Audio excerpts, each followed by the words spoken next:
May nagpapautang na naman kay madam ng bangus. Hay nako, meron na naman siyang mamekos-mekos nito. Wala na pala tong mga tinik, tinanggalan na. Anong luto yung gagawin mo dyan, madam? Gagawin ko tong baked cheesy bangus.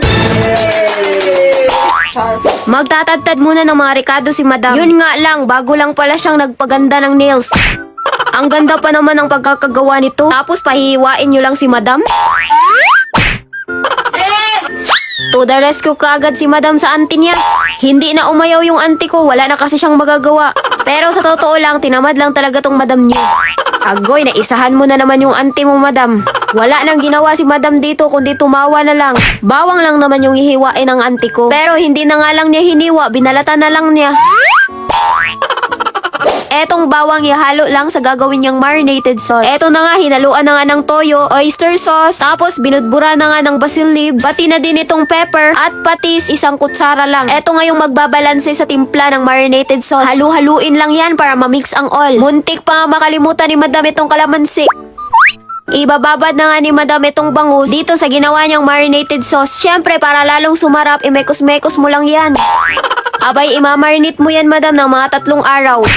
Inumpisahan na nga sirain ni madam tong oven. Hay naku, pagkatagal-tagal na nitong oven, hindi pa din marunong si madam. Bongga yung gagawin ni madam dito sa bangus. Abay, i-oven niya pa to. Paniguradong mag-e-eksperimento na naman si madam nito. Ayusin mo, madam, mapapahiya talaga tayo dito.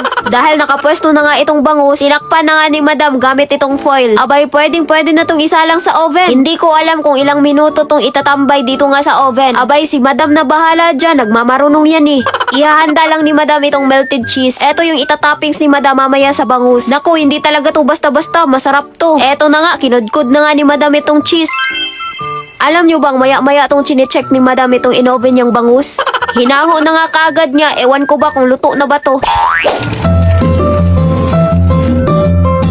Dahil perfect na sa pagkaluto itong bangus, eto na yung oras na kailangang ibudbud ni madam yung kinudkod niya na cheese. Abay, ginawa ni madam na cheesier yung bangus.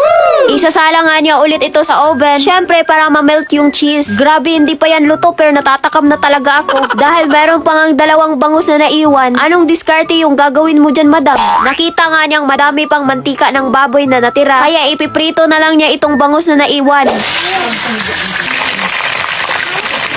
Habang nakichismis pa si madam dito, nakalimutan niyang ibaliktad yung pinirito niyang bangus. Perfect talaga sa pagkasunog itong piniritong bangus mo, madam.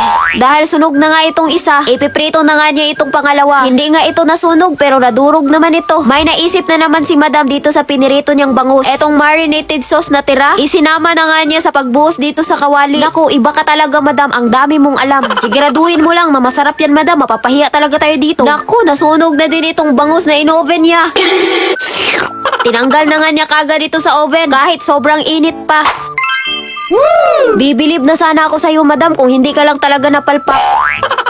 Meron din pala kaming panghimagas dito. Nagluto kasi yung auntie ko ng minatamis na saging. Partida, meron pang turon. Luto na din pala itong ikalawang putahe ni madam na niluto. Matatawag na sigurong adobong bangus to. Kainan na!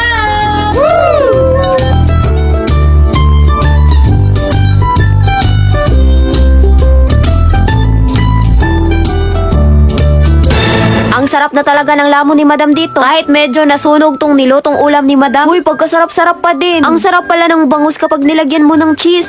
Perfect pa kasi may panghimagas pa kami. Lalong pang sumarap kasi sama-sama kaming kumakain.